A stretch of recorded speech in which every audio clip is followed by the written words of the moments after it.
Olá, gente! Sejam bem-vindos a mais uma aula de EA 772, Circuitos Lógicos. Gente, na aula de hoje, o tema da nossa aula é a interface com o mundo analógico. Se vocês se lembram, lá na primeira aula, a gente começou esse curso falando da diferença entre o analógico e o digital, não é? E agora nós vamos ver como que existe essa comunicação do analógico com o digital, quando a gente precisa, de alguma forma, ter essa interação com o mundo analógico. Tá? Bom, vamos lá. Se vocês se lembram, né, a gente tinha aquela diferença, aquela distinção entre quantidades analógicas, que são aquelas do mundo real, e as quantidades digitais, que são aqueles números digitais, que são os zeros e uns. Né? E uma coisa que eu falei para vocês lá na primeira aula é que existe uma diferença com relação às quantidades analógicas e às quantidades digitais, é que enquanto as quantidades digitais podem assumir um entre dois valores possíveis, e o valor real dela pode estar num intervalo especificado, o valor exato não é tão importante assim. Né? Vocês lembram que a gente falou que o zero lógico ele pode corresponder a qualquer tensão entre 0 e 0,8 volts. E o 1 lógico pode corresponder a qualquer tensão entre 2 e 5 volts. Não é? Então não interessa muito se é 3 volts, se é 4.2, se é 4.8, se é 2.1, tudo isso acaba tendo a mesma funcionalidade dentro de um circuito digital. Né? Por quê? Porque os circuitos digitais vão sempre responder da mesma maneira a todos os valores de tensão que estão ali dentro daquelas faixas determinadas. Então, não interessa se é 2.1 volts ou se é 4.8 volts, o circuito vai funcionar exatamente da mesma maneira. Né? E a gente vai ver que isso não acontece, por exemplo, com uma quantidade analógica, porque a quantidade analógica ela pode, em princípio, assumir um número infinito de valores. Né? E aí vai ser extremamente importante o valor exato que essa variável assume, tá certo? Então, de alguma forma, a gente tem a vantagem, né, a robustez que as quantidades digitais fornecem para a gente, mas chega uma hora, quando a gente tem que interagir com o mundo, e no mundo o que existem são as quantidades analógicas, que a gente tem que ter algum tipo de interação, tá certo? Como que acontece essa interação quando a gente está querendo usar um circuito digital? Não é? O que acontece é que as variáveis físicas, aquelas variáveis do mundo que a gente quer de alguma forma capturar ou que a gente quer controlar, na sua grande maioria elas vão ser o quê? Elas vão ser analógicas, porque são as coisas que estão no mundo. Né? E elas podem assumir qualquer valor dentro de uma faixa contínua de valores, tá certo? Dificilmente nós vamos ter uma variável física que é digital. Às vezes até existe, né? Você pode imaginar um estado do tipo para cima ou para baixo, é uma quantidade digital, tá certo? Mas a grande maioria das variáveis que a gente captura do mundo não são digitais, elas vão ser analógicas. Né? E é interessante também a gente lembrar nesse instante aqui que na sua grande maioria elas são grandezas não elétricas. Nós estamos falando o quê? Nós estamos falando, por exemplo, de uma temperatura, de uma pressão, de um fluxo. São o quê? São grandezas físicas que nós queremos de alguma forma mensurar, mas que não são grandezas elétricas, tá certo? Então o que vai acontecer? A gente precisa ter um mecanismo, um modo para poder converter aquela variável física numa variável elétrica. Porque se a gente não tiver isso, como é que nós vamos fazer com que essa variável entre no nosso sistema? Não é? E nós vamos ver que é exatamente esse o papel do assim chamado transdutor. Um transdutor, o que ele faz, basicamente, é converter uma variável física numa variável elétrica. Ou, de outra forma, nós queremos uma representação na forma de um sinal elétrico de uma variável física do ambiente que nós estamos querendo capturar. Né? E aí a grande parte dos transdutores são o que nós chamamos de sensores. Né? Por exemplo, sensores de temperatura, fotocélulas, medidores de vazão, transdutores de pressão, tacômetros.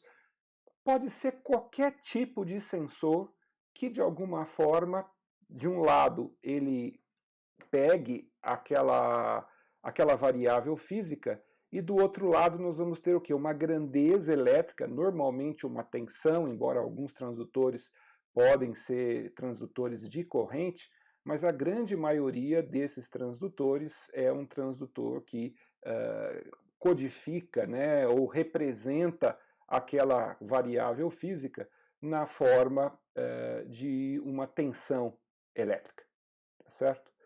Aí, o que vai acontecer? Né? Olhando aqui a nossa figura, esse transdutor ele vai entrar, né, num assim chamado conversor analógico digital, ou ADC, Analogic Digital Converter, tá certo? O que faz esse conversor analógico digital? O conversor analógico digital, ele converte uma entrada analógica em uma saída digital. Então vocês podem ver ali na figura, aquele número 2 ali, de um lado está entrando uma entrada analógica elétrica, que é um sinal elétrico que veio de um transdutor, e do outro lado está saindo o quê? Está saindo uma saída digital que vai ser o quê? Vai ser a entrada digital de um sistema digital, por exemplo, um computador, tá certo? Mas o que está fazendo esse conversor analógico digital? Ele simplesmente está convertendo uma entrada analógica numa saída digital, tá certo? De alguma forma, o que nós vamos ter na saída? Nós vamos ter ali um certo número de bits que vão representar o valor daquela entrada analógica de uma forma binária, tá certo? A saída do transdutor é a entrada analógica para o conversor analógico digital, e a saída binária do conversor analógico digital vai ser o quê? Vai ser um número binário que vai ser proporcional, em alguma proporção, à tensão de entrada analógica. E como a tensão de entrada analógica também é, de alguma forma, uma representação de uma certa grandeza do mundo real, nós vamos ter o quê? Esse número que está saindo ali do meu conversor analógico digital é uma representação digital de uma grandeza física que foi medida lá no transdutor e que chegou até a saída desse conversor analógico digital. Aí nós vamos, né, já estamos com uma representação digital daquela variável de processo. Essa variável digital ela é transmitida para o sistema digital e o sistema digital vai processar de alguma forma, né, aquela grandeza. Esse processo pode incluir cálculos ou outras operações que vão acabar saindo ali uma saída que vai poder ser usada para controlar um dispositivo físico, tá certo? É esse basicamente o que faz um sistema digital, tá? Aí, na sequência, o que acontece? Essa saída do sistema digital, ela está ainda numa forma digital, né, na forma de um número binário, ela vai então entrar no chamado conversor digital analógico, que vai então converter aquela informação binária que é a saída do meu sistema digital para uma tensão ou para uma corrente analógica proporcional, tá certo? Aquela grandeza representada por aquele número, e, né, esse sinal analógico que sai do conversor digital analógico, muitas vezes ele é ligado a algum dispositivo ou circuito que serve como um atuador sobre o mundo, né? Normalmente para controlar uma variável física, como, por exemplo, uma válvula que seja eletricamente controlada, um termostato que vai estar aquecendo, né, como é que chama? Algum tipo de ambiente, um motor elétrico, tá certo? Então, todos esses tipos de atuadores, eles são atuadores controlados por eletricidade, tá certo? E aí a gente fecha aquele sistema digital que começa no analógico e termina no analógico, tá certo? Então, a interface com o mundo digital, né, é exatamente feita por esses dois elementos que são os principais elementos que nós vamos estar estudando aqui na aula de hoje, que é o conversor analógico digital e o conversor digital analógico, tá certo? A gente transforma do analógico para o digital, depois transforma do digital para o analógico, tá? Tudo bem, gente? Bom, a gente, quando põe ali na nossa figura, a gente coloca primeiro o conversor analógico digital, onde o dado entra, e depois na saída é que a gente sai com o conversor digital analógico.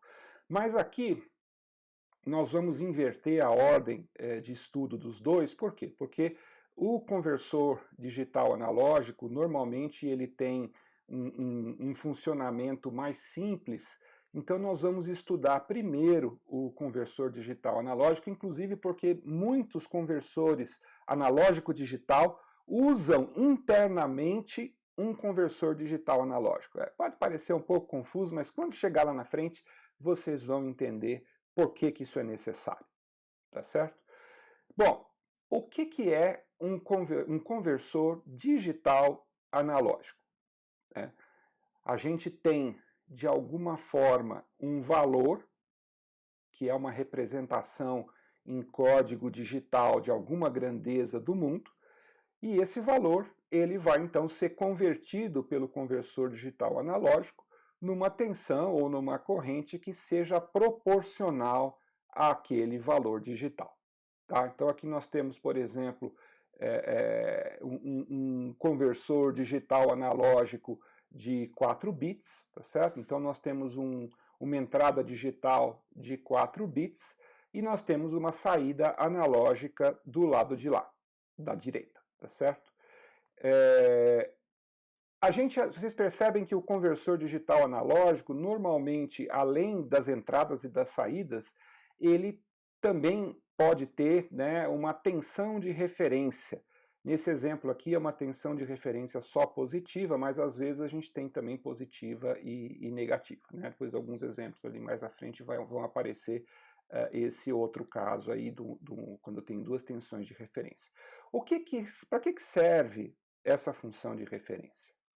Bom, a gente sabe que o sinal digital normalmente são aquelas grandezas, 0 volts é 0, 5 volts é 1, tá certo?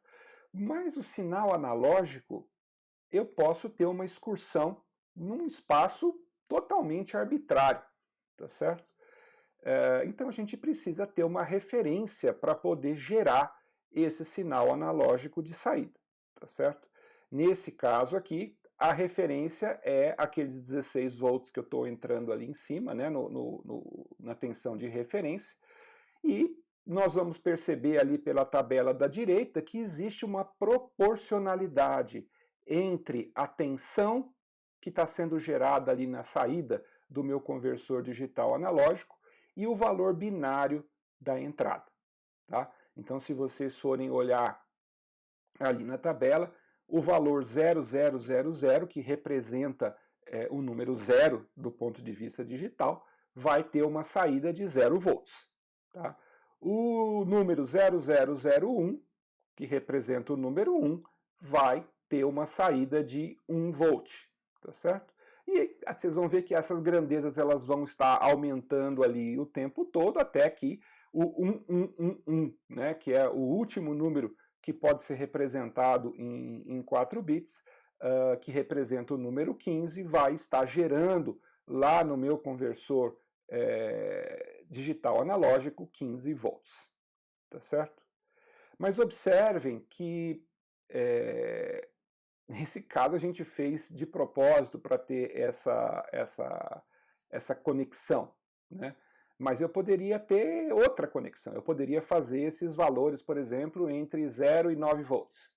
Né? E aí os números aqui não corresponderiam exatamente ali 1 a 1, né, para a tensão. Mas o que nós vamos perceber é que nós vamos ter o quê? Um leve incremento na tensão desde o número 0 até o número 1111, quando então a gente estaria com o máximo de tensão de saída, tá certo? Outro ponto que é importante a gente enfatizar aqui é que muitas vezes as pessoas não entendem direito essa ideia de digital e analógico, né? Eu já enfatizei isso lá na primeira aula, mas não custa a gente reforçar isso aqui na aula de hoje, porque hoje, particularmente, isso é muito importante. Né? Tecnicamente, a saída do conversor digital analógico não é exatamente uma quantidade analógica. Por que não é uma quantidade analógica? Porque se vocês forem olhar ali na tabela, quando eu coloco 1, sai 1 volt. Quando eu coloco 2, sai 2 volts. Eu não consigo, por exemplo, colocar 1,5 volt. Eu não consigo colocar 1,7 volts. Não consigo. O conversor digital analógico, a saída, eu simplesmente, ela continua sendo, é complicado falar assim, mas ela continua sendo digital. Por quê? Porque vocês lembram como é que era a história do digital? Que a gente contava na mão, né? Os dígitos, tá certo? Eu tenho 10 dígitos, tenho 10 dedos na mão, tenho 10 dígitos que eu posso... Dígito vem da palavra dedo, né? Mas então, como é que funciona? Por que a gente chama de analógico se não é verdadeiramente analógico? Nós vamos ver que para cada número de entrada eu vou ter uma tensão na saída do conversor digital analógico, que é um valor único. Né? Então a saída analógica vai ser K vezes a entrada digital, onde K é uma constante, é o que a gente chama de um fator de proporcionalidade. Essa constante, né, ela não se altera, tá certo? É sempre o mesmo para um determinado conversor digital analógico, e também em relação àquela tensão de referência que a gente coloca ali na entrada do conversor digital analógico, tá certo? E a gente vai perceber que a quantidade de possíveis valores de saída, ela pode ser aumentada, né? E a diferença entre os valores sucessivos diminuída quando a gente aumenta os bits de entrada. Então, vamos lá. Se nós temos 4 bits na minha entrada binária, né, na minha entrada digital, nós temos o quê? Nós temos 16 possibilidades. Então, nós podemos ter a tensão variando em intervalos de 1 volt. 0, 1, 2, 3 e assim por diante. Como eu falei, não dá para ter 1,5 volt. Né? Mas se, por exemplo, se eu colocasse ali 16 bits, vamos começar mais simples. Se eu colocasse ali 8 bits, tá certo? Eu já poderia ter, ao invés de 16, eu já teria o quê? Eu já teria 256 valores diferentes.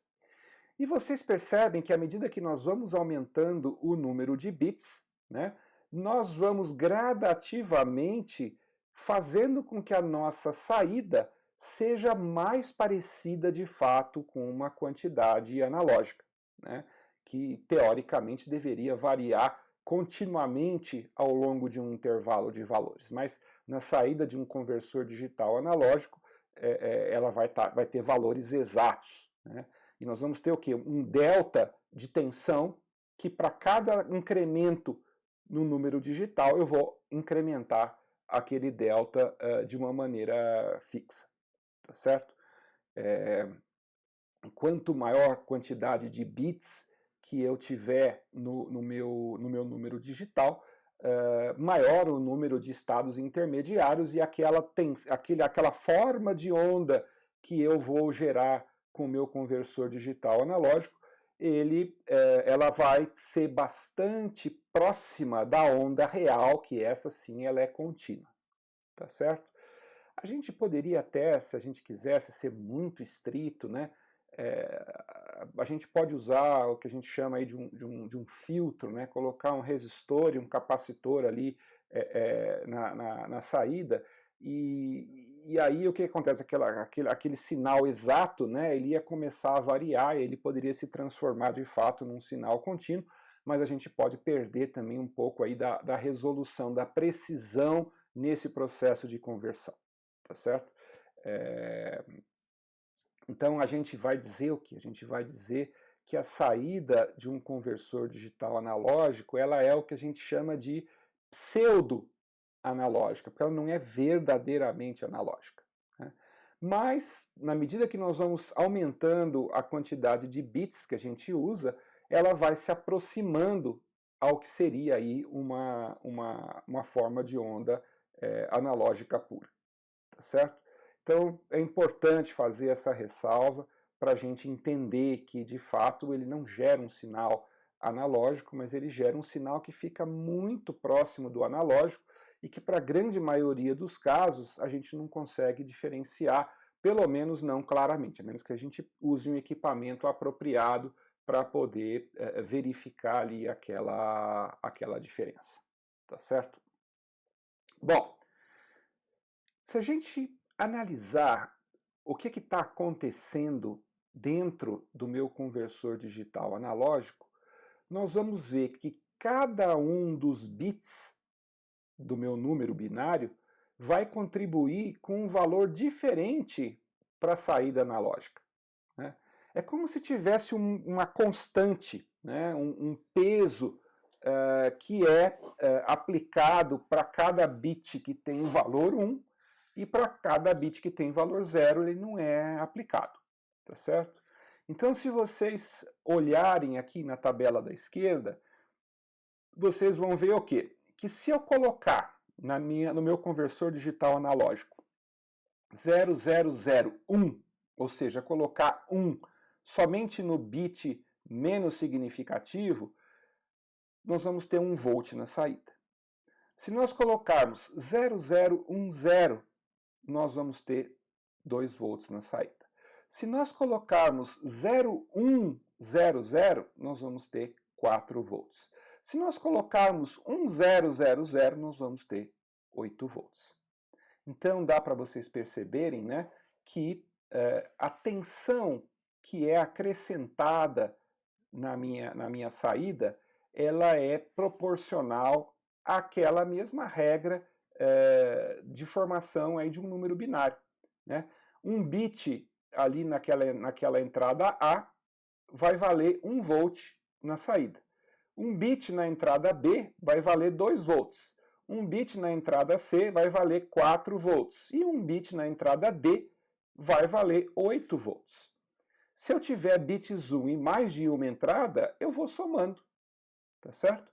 Então, se eu tiver, por exemplo, um bit na entrada D, que vale 8, e um bit na entrada A, eu vou ter 8 mais 1, que dá 9. Se a gente olhar na tabela, né, aquele número 1001 vai estar com 9 volts, tá certo?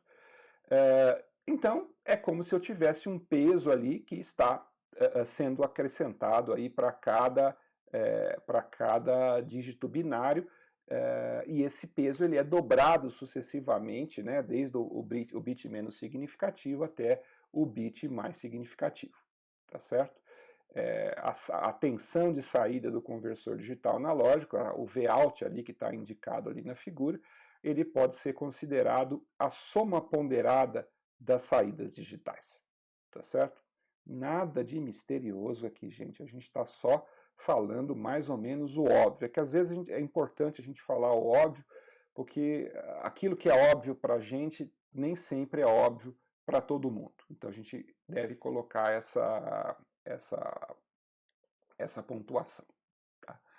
Um conceito que é particularmente importante nesse sentido é o conceito de resolução de um conversor digital analógico. Nós vamos entender a resolução de um conversor digital analógico como a menor alteração que pode ocorrer na saída analógica como resultado de uma mudança de uma saída digital, tá certo?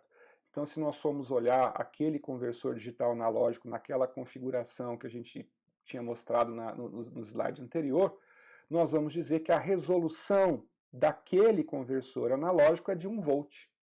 Né? Por quê? Porque quando eu aumento de 0 para 1, a minha tensão acrescentou em 1 volt. Tá certo?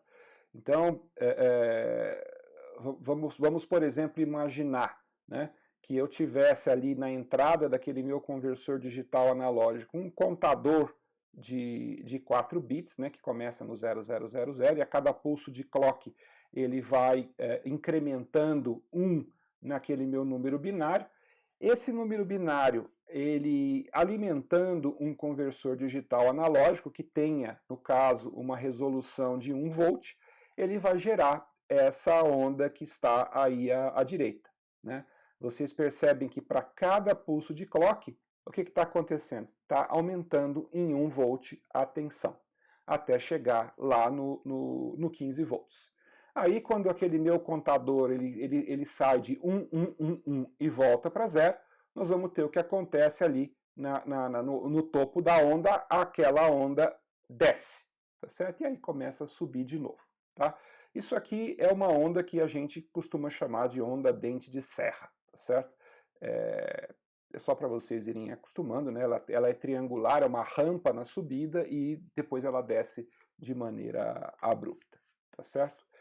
Um outro conceito importante aqui é o que a gente chama de fundo de escala, né? Ou em inglês é o full scale, tá certo? O que é o fundo de escala? É a máxima tensão que eu vou obter quando eu tiver o maior número binário, tá certo? Nesse caso aqui, como o nosso número binário é de 4 bits, o maior número binário é 15. Quando o número binário for 15, eu vou ter o meu fundo de escala, tá certo? Para esse conversor digital analógico, nós colocamos aqui um fundo de escala de 15 volts, tá? Não significa que todo conversor digital analógico tem essa razão de proporcionalidade de 1 para 1, tá certo? Se o meu fundo de escala, como eu falei, fosse 9 volts, nós teríamos uma diferença menor do que 1 volt entre um número binário e o seu seguinte, tá certo?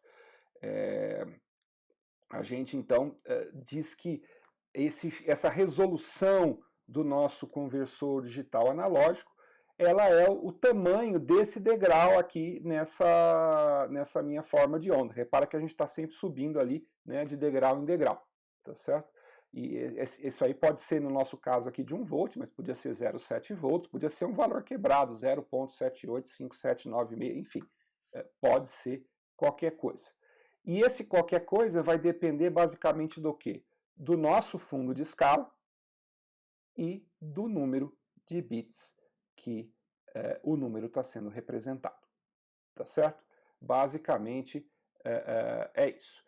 Então, de uma certa forma, né, essa resolução também é o quê? O fator de proporcionalidade entrada e saída, tá certo? Então, como a resolução desse conversor é 1, eu vou multiplicar 1 pelo número binário.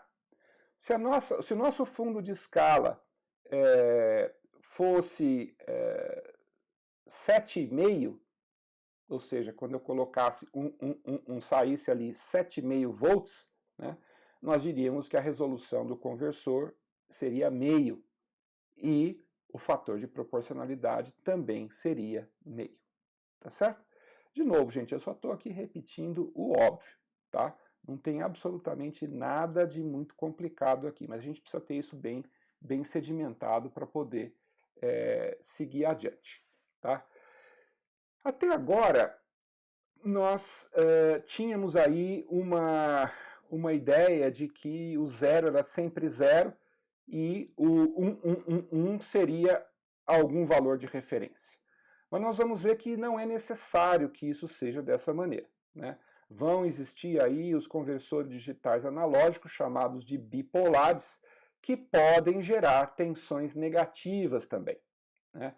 Então, eu vou ter a minha saída variando aí de menos valor de referência, que vai ser o valor que vai sair quando na entrada do conversor estiver 0000, até o mais tensão de referência, que vai ser quando eu tiver tudo 1 na minha entrada, tá certo? Então, reparem que nesse caso o zero não é zero, né? Se essa tensão de referência for 10 volts, quando eu colocar 0 na entrada, eu vou ter o quê? Menos 10 volts. E quando eu colocar 1 em todos, eu vou ter o quê? Eu vou ter os 10 volts. Tá certo? Então é importante a gente entender a diferença entre esses conversores digitais analógicos chamados de bipolares, de conversores digitais analógicos que aceitam binários negativos, né? Nesses conversores, a gente pode estar entrando com um número binário com sinal, em complemento de 2, e aí eu vou converter digitalmente aqueles meus binários negativos para gerar o quê? Um binário correspondente à tensão e aplicar ela, então, num conversor bipolar para poder gerar a minha saída, tá? É o que a gente tem aqui nessa tabelinha que tem aí na parte de baixo do nosso slide, tá?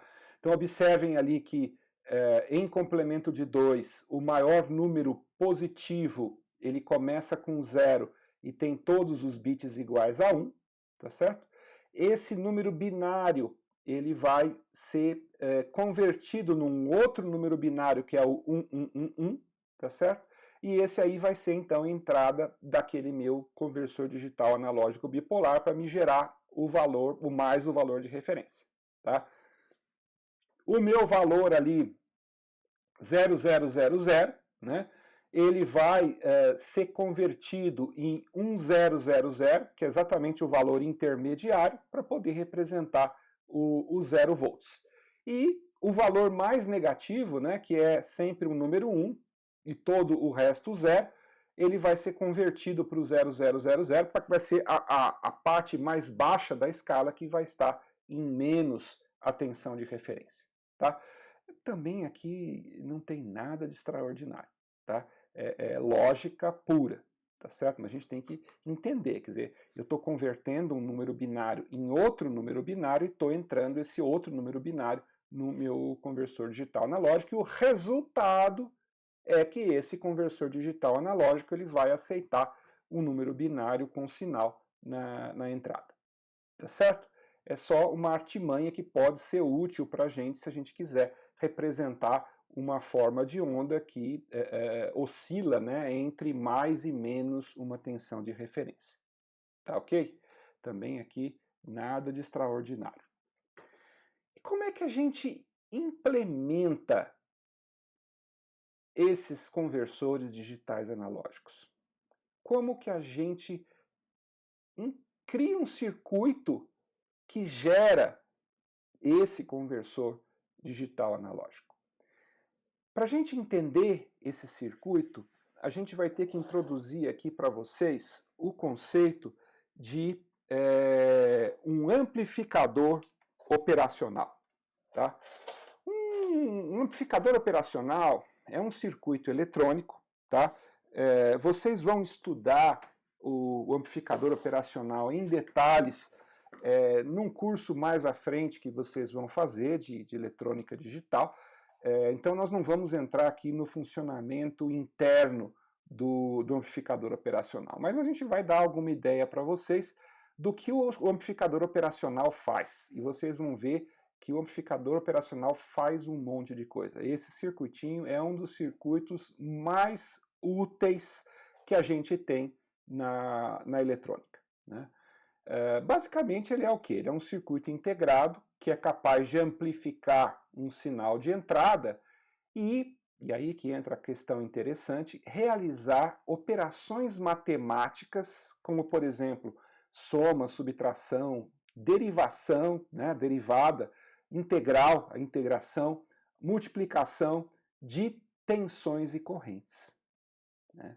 Então, a gente consegue fazer esses cálculos nas grandezas das tensões e correntes com um amplificador operacional. E como é que a gente faz isso? Basicamente, a gente acrescenta resistores, né, nessas diferentes entradas aí, do amplificador operacional, e aí, dependendo de como eu configurar esses resistores, ele vai executar uma operação diferente. Aliás, ele chama amplificador operacional exatamente porque ele tem essa característica. Ele é capaz de executar operações matemáticas com os valores de tensão, tá certo? Nós vamos ter duas entradas principais, que é a entrada positiva e a entrada negativa, tá certo? Nós vamos ter aquelas valores VSS, né, o mais VSS e o menos VSS, que são os valores de referência, tá certo? E nós vamos ter ali uma saída, né, que na grande maioria das vezes ela é uma saída digital, mas ela vai ter um valor especificado aí pela integração do amplificador operacional com esses resistores da periferia, tá certo? Então é importante a gente entender, é um circuito eletrônico, ele tem algumas características interessantes, que ele é capaz de executar operações matemáticas, e a gente vai se aproveitar dessa capacidade do amplificador operacional para criar um conversor digital analógico, tá certo? Então, aqui nós temos um exemplo de como é que a gente poderia criar um conversor digital analógico simples usando um amplificador operacional, tá certo? Olha que legal, né? Vamos ver lá. Nós colocamos ali como tensão de referência mais VS, menos VS. Nós estamos ligando a entrada positiva no terra e nós estamos realimentando a entrada negativa com um resistor de 1K. E aí nós vamos ter essa realimentação da entrada negativa também conectada com cada um daquelas saídas digitais, ou das entradas digitais, né, do meu conversor analógico, que são ali o A, B, o C e o D, que vão ter um resistor que vai conectar aquilo tudo naquele ponto comum na entrada menos do amplificador operacional, né? E aí, gente, olha, eu achei isso aqui uma sacada genial, genial, para explicar como que esse negócio funciona. Olha só que bacana. A gente sabe que quando um valor digital é 1, ele está o quê? Ele está em 5 volts, ele está em VCC, tá certo? E quando é 0, ele está em 0 volts, tá certo? Olha que legal, gente, olha lá. Então, o que vai acontecer? Dependendo da entrada digital que eu vou colocar nesse meu circuito, é como se alguns daquelas entradas A, B, C e D representassem VCC, e aquele resistor estaria ligado entre a entrada do amplificador operacional e VCC. Tá certo? E se eu tiver um valor ali que está colocado em 0, eu vou ter o quê? É como se eu tivesse um resistor ligando a entrada negativa do amplificador operacional no terra. Tá? E olha que interessante a escolha de resistores que foi colocada ali. De propósito isso, tá? Não é à toa. O resistor mais lá em cima é um resistor de 1K. O segundo é um de 2K. O terceiro é um de 4K. E o quarto é um de 8K. Tá certo? O que vai acontecer, gente? Se nós colocarmos 0000, é como se todos esses resistores aí, eles estivessem colocados todos em paralelo, conectados ao terra. Né? E vocês sabem pelas leis da eletricidade que eu posso estar aplicando aquela lei para calcular a resistência equivalente desse resistor, tá certo? E aí, baseado nessa tensão equivalente, tem uma formulinha mágica, que é a formulinha do amplificador operacional, tá certo? Que me permite calcular aquela tensão da entrada menos e, por conseguinte, nós vamos ter a saída do meu amplificador operacional com uma tensão também que vai ser proporcional, ela vai funcionar como amplificador e ela vai ter uma saída Vout ali, tá certo? Então, olha que legal, gente. Essa formulinha, ela vem das diferentes possibilidades de combinação dos resistores quando a gente coloca um número diferente na entrada. É como eu falei para vocês, se a gente colocasse todos eles em 0, é como se todos eles estivessem em paralelos ligados ao terra. Se eu colocasse todos em 1, é como se todos eles estivessem ligados em paralelo ao VCC. E valores intermediários, eu posso ter o 1 e o 2 ligados em VCC, o 4 e o 8 ligados no terra. O que vai acontecer com isso, gente? Nós vamos ter frações diferentes, porque aquelas resistências equivalentes, elas vão ficar diferentes, dependendo dos valores da entrada, né, C0 ou 1. E o resultado, e aqui também eu não vou explicar para vocês como que isso acontece, isso aí depois lá, quando vocês forem fazer o curso de eletrônica digital, vai ficar mais claro para vocês, mas o resultado é que nós vamos gerar aquela equação que está ali em cima. Ou seja, a tensão de saída vai ser igual ao quê? A tensão VD, né? Que é a tensão da entrada, né? Que vai ser 5 volts, mais meio VC, que pode ser 0 ou 5 volts, né? O VD também pode ser 0 ou 5 volts, mais 1/4 de VB, mais 1/8 de VA, aonde VA, VB, VC e VD podem ser ou 0 ou 5 volts, tá certo? E qual que é o resultado na saída do meu amplificador operacional? Nós vamos ter aquela tabela que está colocada ali, tá certo? Então, quando for 0000, eu vou ter 0 volts, e quando for 1111, eu vou ter o quê? Menos 9.375, que é o quê? É o nosso fundo de escala, tá certo? Então, nós vamos entender o quê? Qual que é a resolução desse conversor?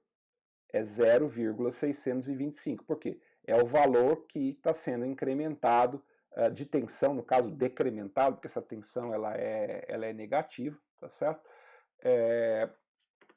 Mas a gente vai, então, ter uma tensão relativa, né, na saída Vout para a gente conseguir gerar, né, uma tensão analógica, né, na saída. Não é analógica de verdade, tá? A gente ela é quase, ela é pseudo analógica, como eu já falei para vocês.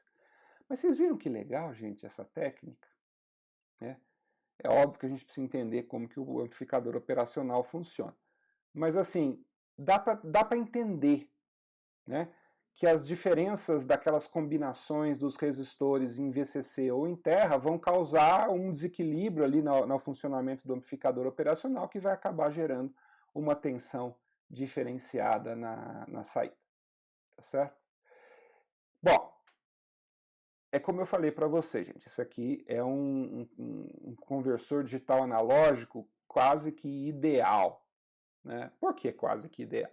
Porque a gente sabe que a tensão da entrada não é exatamente 0 volts, não é exatamente 5 volts, né? Ela pode ser 4,8, ela pode ser 0,3. E aí, o que vai acontecer? A saída do amplificador operacional desse jeito aqui, ela não vai ser uma saída assim tão exatinha, né? Aquela resolução não vai ser essa precisão que está nessa tabela. Além disso, nós sabemos o quê? Que existem imprecisões nas resistências dos resistores. A gente fala que é 1K, mas não é exatamente 1K, né? 2K, 4K, 8K, é aproximado, existe aí uma aproximação. Então, o funcionamento real desse conversor digital analógico, ele precisaria ter umas garantias para ele poder funcionar. Por exemplo, aquelas entradas lá, a gente poderia estar pegando aquele número binário e colocando ali pelo menos um buffer, né? Lembra do buffer que a gente viu lá na aula dos three states? Que ele serve para regenerar a qualidade do sinal, para garantir que, de fato, né, aquele valor esteja o mais próximo possível de 5 volts, ou se for 0, o mais próximo possível de 0 volts. Então, essa representação que está aqui é mais para vocês terem uma ideia de como que a coisa é feita. Mas um chip de um conversor digital analógico, ele vai ser basicamente isso com algumas outras técnicas colocadas ali dentro. Tá certo? Então,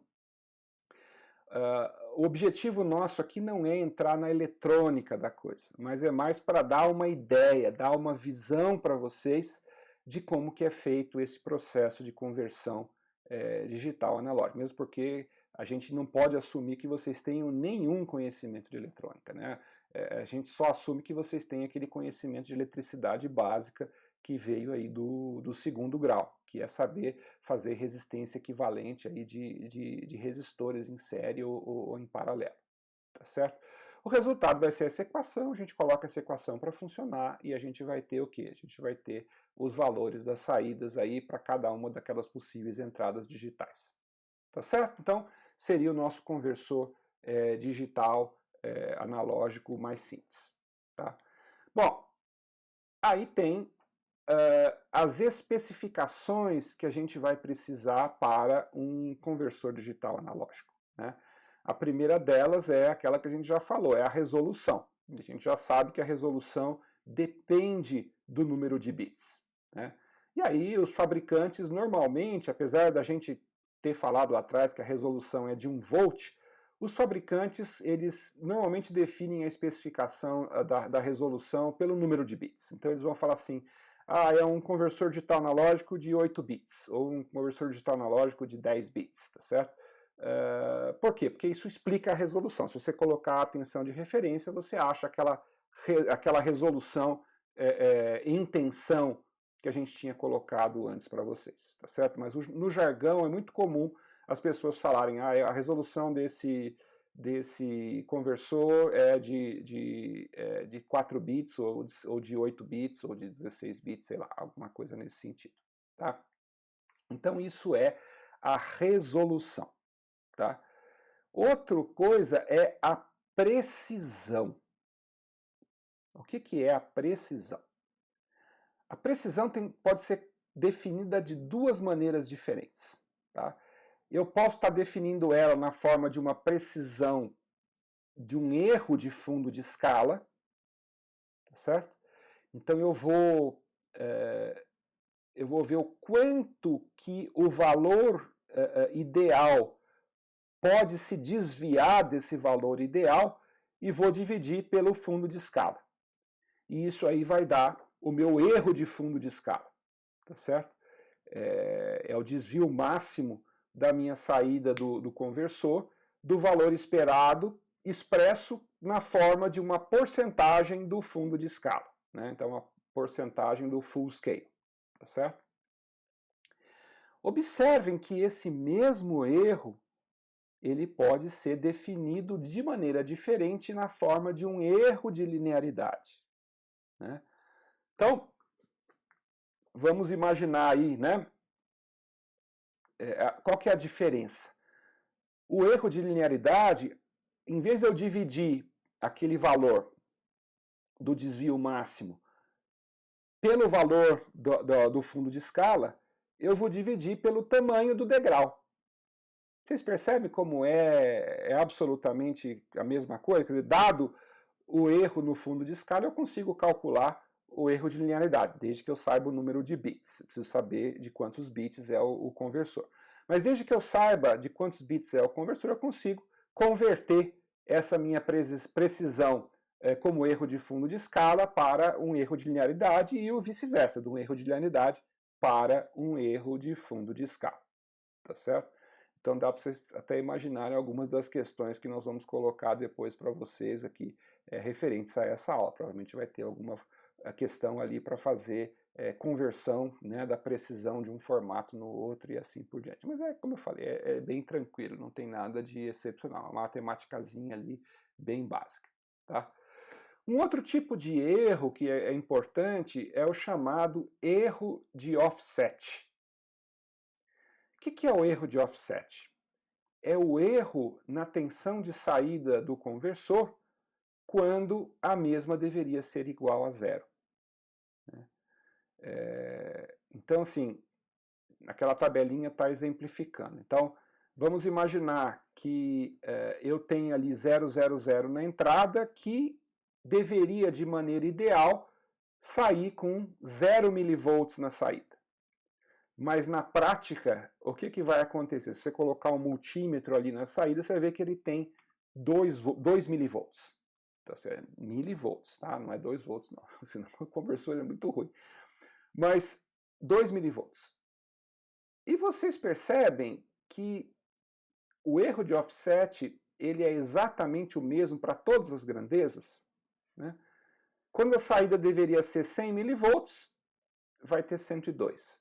Quando a saída era para ter 800 milivolts, vai ter 802. Quando a saída era para ser 1500 milivolts, né, vai ser o quê? 1502 milivolts. Então nós dizemos que esse conversor tem um erro de offset de 2 milivolts. Tá certo? É como se desse um shift para cima em todas as grandezas elétricas ali que vão estar na saída do meu conversor. Tá? O que tem de legal é que muitos conversores digital analógicos têm um circuitinho, né, uma entrada que você pode estar usando para ajustar esse offset com uma pequena circuitaria externa. A gente pode colocar ali um trimpote, um potenciômetro, que a gente vai lá e consegue zerar o erro de offset. Tá?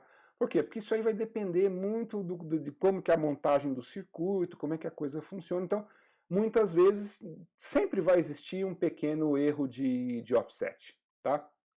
Mas a gente vai ver que esses chips, eles permitem que a gente consiga zerar o erro de offset por meio de um ajuste ali, usando um trimpote, um potenciômetro, tá certo? É isso aí. Uma outra especificação que é importante é o tempo de estabilização, que é o tempo necessário para a saída do conversor digital analógico ir de 0 até metade do tamanho do degrau abaixo do fundo de escala, quando a entrada muda de todos os bits em 0 para todos os bits 1. É uma definição tanto quanto técnica, essa metade aí pode ser que gere um pouco de confusão. Mas vamos imaginar, só para a gente entender isso, né? Vamos imaginar que a gente tenha aquele conversor que nós tínhamos lá na entrada, que tem uma resolução de 1 volt, tá certo? Então, quando ele está 0, vai ser 0 volts, quando ele tiver 15, vai ser 15 volts, então nós vamos ter um degrau de 1 volt, tá certo? O que é o tempo de estabilização? É o tempo para eu sair de 0 volts, quando eu tenho 000 na entrada, até chegar onde? De maneira ideal era para ter chegar no 15, mas como o 15 vai ser sempre uma coisa meio assintótica, eu pego um pouquinho antes, eu pego metade do último degrau. Então o último degrau é aquele degrau que ia do 14 para o 15, tá certo? Nesse degrau, então, eu paro no 14,5. Então eu vou medir o tempo. Eu vou fazer o seguinte, eu estou com o valor para a entrada 0000. Aí de uma vez só eu mudo para 1111. E aí o sinal vai o quê? Vai subir. Mas é como a gente sabe que é uma grandeza elétrica, então não é instantâneo, ela tem um tempo até ela chegar lá em cima, tá certo? Eu vou medir esse tempo, não até os 15 volts, mas até os 14 volts e meio. Vou pegar ali metade do último degrau e vou dar de bônus aí para essa leitura, tá certo? É a maneira técnica que os fabricantes usaram para poder medir esse tempo de estabilização, porque senão fica até meio difícil de medir, porque ele pode demorar um certo tempo para chegar exatamente em 15 volts, às vezes pode não ficar exatamente, pode ter uma pequena variação, isso pode aumentar o tempo até infinito. Então, usa-se esse critério aqui de tempo de estabilização. Tá? Mas é muito rápido, tá, gente? Vocês vão ver que valores típicos de tempo de estabilização pode ser coisas da ordem de 50 nanosegundos, que é algo muito rápido mesmo, até 10 microsegundos no caso aí de conversores menos eficientes, tá certo? E por último, uma outra especificação que a gente gostaria que existisse sempre, né? É a da monotonicidade. O que é a monotonicidade?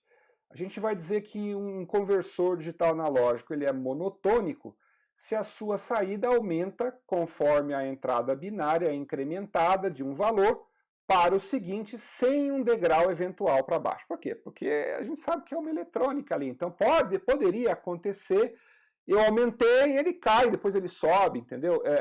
Não é legal isso daí, né? É legal que ele tenha essa monotonicidade, tá certo? Então ele vai estar subindo gradativamente, tá certo? Legal. Aqui nós temos um exemplo de um CI de conversão digital analógico, que é esse AD7524. O AD7524 é um conversor digital analógico de 8 bits, com armazenamento interno de suas entradas. Então, o que acontece? Ele tem um registrador interno, em que ele guarda aquela entrada nesse registrador interno, e a gente tem aquelas entradinhas de controle, que é o CS barrado, né, o chip select, e o WR barrado, que é o write, tá certo? Basicamente a gente vai fazer o quê? Quando o chip select estiver em zero, né, porque essa lógica é uma lógica negativa, tá certo? Eu habilito o meu conversor digital analógico e quando eu der o pulso negativo do WR barrado, o que vai acontecer? Ele vai pegar aquela entrada D7 até D0, vai guardar naquele registrador interno, tá certo? E aí na saída do conversor, a gente precisa sempre conectar esse conversor, esse chip, no amplificador operacional, tá certo? Tipicamente podemos conectar dessa maneira que está colocada aí na figura da esquerda, tá certo? Que vai me dar um valor aí de 0 até menos 10 volts, tá certo? Eu poderia estar conectando naquela da direita, tá certo? Que me daria ali uma excursão do sinal que iria de menos 10 volts a aproximadamente 10 volts, tá certo? É 10 volts menos uma resolução, tá?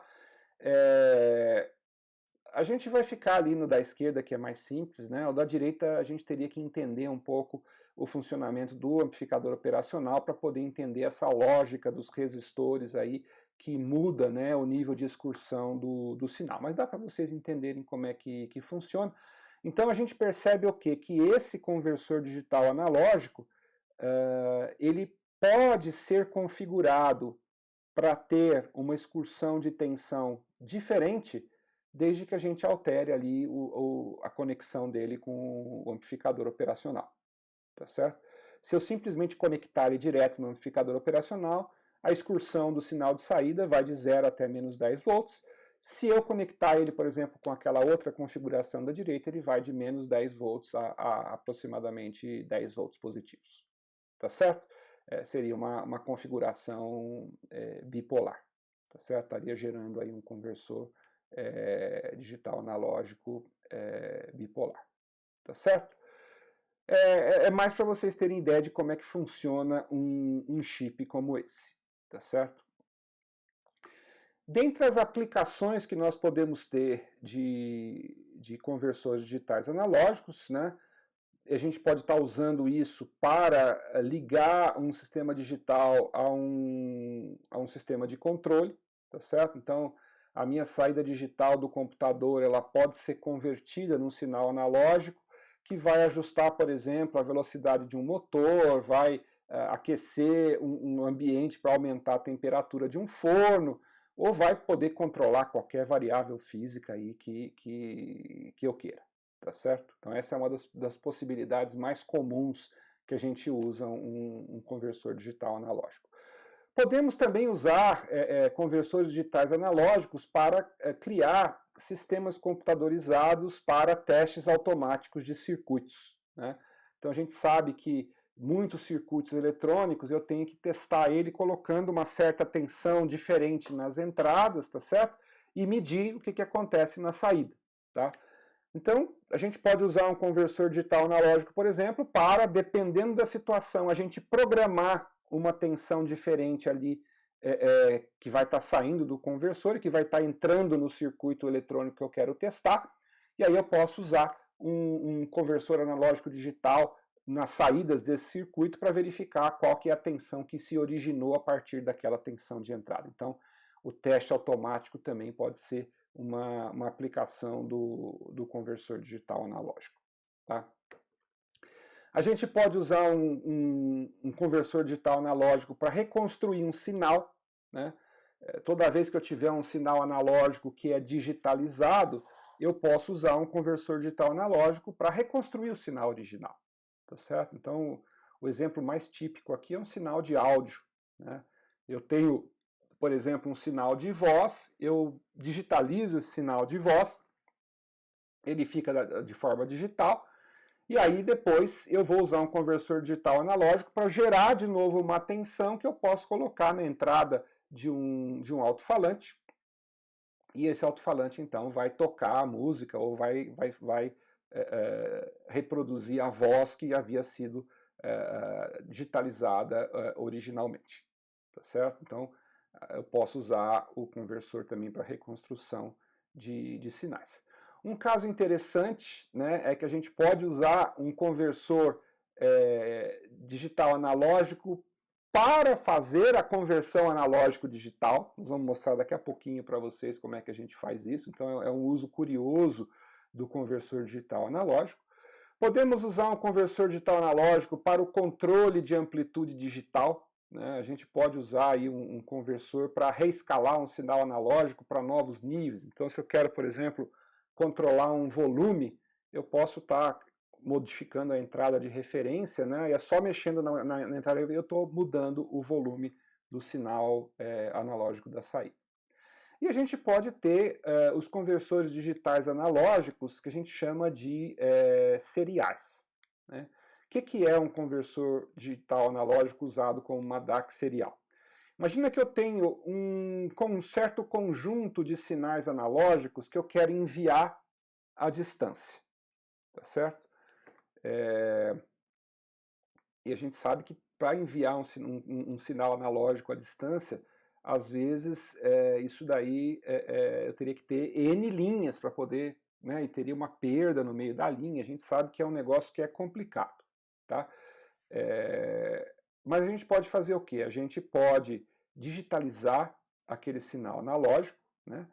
E aí depois a gente pode multiplexar vários sinais digitalizados, mandar ele na forma de um sinal multiplexado, e lá no destino a gente faz o quê? A gente faz a demultiplexação e a gente pega cada uma daquelas ondas entrando num conversor digital analógico, e a gente então é capaz de reconstruir aquele conjunto de sinais analógicos que existiam ali na entrada no início do processo. Tá certo? Bom, falamos bastante do conversor digital analógico. Vamos agora falar do oposto dele, tá certo? Que é o conversor analógico digital, tá? Bom, se o conversor digital analógico, né, com a existência ali do amplificador operacional, ele é relativamente simples, nós vamos ver que o processo de conversão analógico-digital, ele não é tão simples. Normalmente é um processo mais complexo, que vai consumir bem mais tempo do que um conversor digital analógico, tá certo? E vocês vão perceber que a dinâmica de funcionamento desse processo de conversão analógico-digital, ela é bem mais complexa.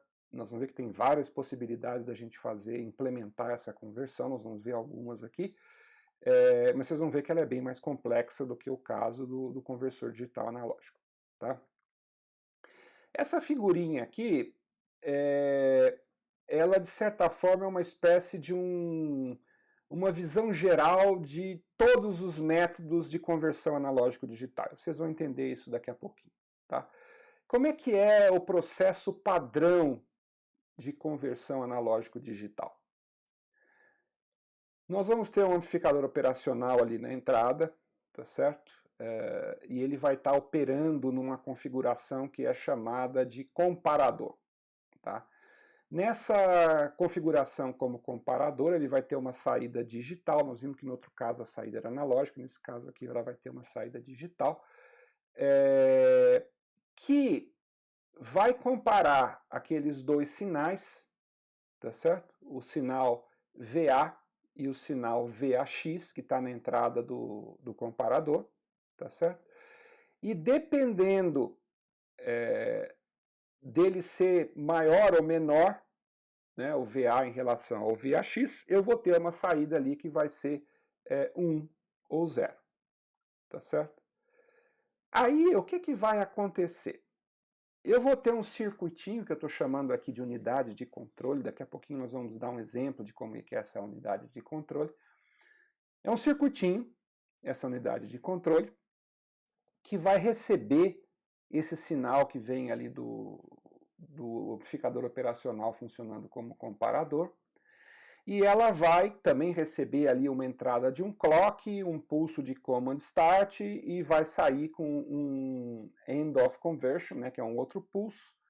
Mas o mais importante de tudo, ele vai comandar a inserção de um determinado número naquele registrador, e aquele registrador vai alimentar o meu conversor digital analógico para gerar uma tensão de saída.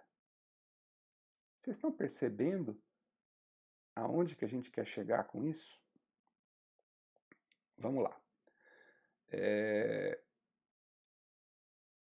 complicado eu explicar aqui, porque eu já vou explicar o que vai vir nos slides seguintes, mas vamos imaginar que, por exemplo, né, eu tenho uma certa política de colocar valores ali naquele meu registrador para poder verificar se aquele valor é maior ou menor do que o valor da entrada analógica. E aí, com isso, né, eu vou poder saber, né, eu vou ali na saída do registrador, eu vou ter um número digital, dependendo do que acontecer ali na saída ali do comparador, eu sei que aquele valor digital é o valor da saída. Tá? Tudo bem, está um pouco complicado de entender assim. Vamos seguir um pouco adiante que vai ficar um pouco mais claro por que a gente representou isso dessa maneira aqui, tá? E não de outra maneira. Vamos olhar o tipo de conversão analógico digital mais simples de todos, que é o conversor analógico digital de rampa digital, tá certo? Vocês vão ver que esse circuito nada mais é do que uma instância daquele circuito anterior, tá? Como é que vai funcionar esse nosso controlador? Aqui vai ficar mais fácil da gente entender, tá? Aquele registrador que está abastecendo ali o conversor digital analógico, ele na verdade é um contador. E como que funciona o processo de conversão analógico digital? eu tenho aquele pulso de start, que vocês estão vendo ali, né? Que ao mesmo tempo que é um pulso de start, ele é também, ele funciona como reset ali do meu contador, então ele vai colocar o meu contador em 0, tá certo? Então esse pulso de start, ele vai marcar o início do processo de conversão, tá certo? E esse mesmo pulso de start, ele vai estar realimentando ali aquela entrada daquele end lá em cima, tá certo? De uma forma negativa, junto com o clock e junto com a saída ali do comparador, que vai ser o end of conversion, tá certo? Legal. Então, o que acontece, gente? Normalmente, né, aquela minha tensão lá, VA, é um valor de tensão que eu quero estimar. E esse circuitinho, ele faz o quê? Para cada pulso de clock que entra ali em cima, ali naquele end, ele vai acabar gerando o quê? Ele vai acabar gerando uma contagem no contador. Gerar uma contagem no contador significa que aquela saída VAX, a cada pulso de clock, ela vai subindo um pouquinho, tá certo? E quanto que é esse pouquinho? É o valor da resolução desse conversor digital analógico, tá certo? Então, estava em 0, vamos supor que estava em 0 volts, tá certo? Aí esse 0 volts, ele está sendo comparado ali com a entrada VA, tá certo? E como ele é menor do que VA, vamos assumir que VA é um valor um pouco mais alto, tá certo? Eu vou ter a minha saída end of conversion em sinal alto. E ele vai continuar alto. Enquanto aquele meu contador, ele vai aumentando, tá certo? Que vai, a cada pulso de clock, aquela saída VAX, ela vai subindo, tá certo? Até que vai chegar um momento em que o valor daquela minha tensão VAX vai ficar maior do que o VA. Nesse instante, o que vai acontecer? O meu comparador vai jogar um 0 ali na saída, tá certo? Esse 0 que é colocado na saída, ele para a contagem e eu posso assumir que aquele número digital que está ali na saída do contador é o resultado digital do meu processo de conversão analógico-digital.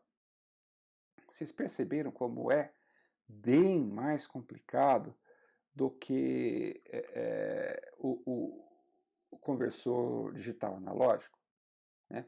Aqui do lado direito dá para vocês terem uma ideia, uma noção de como é que a coisa vai funcionar. Vamos supor que a minha tensão VA é aquela que está indicada ali na figura, tá? Eu vou lá com o meu pulso de start, ele zera o meu contador e aí ele começa a subir devagarzinho a minha tensão até que ele ultrapassa a VA. No instante em que ele ultrapassa a VA, olha aqui, ó, o meu end of conversion, que estava alto, ele cai para 0 e aí eu capturo aquela tensão digital como sendo a saída do meu conversor analógico digital, tá certo?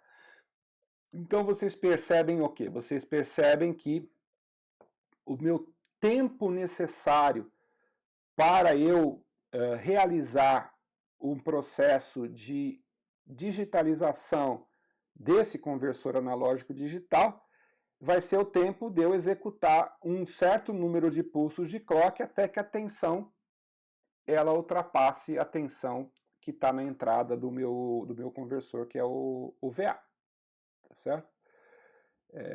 E isso vai criar um primeiro problema, por quê? Porque nós vamos perceber que esse tempo de conversão ele vai ser diferente dependendo da tensão. Se a minha tensão fosse 0 volt, com um pulso de clock, a conversão estava terminada, tá certo?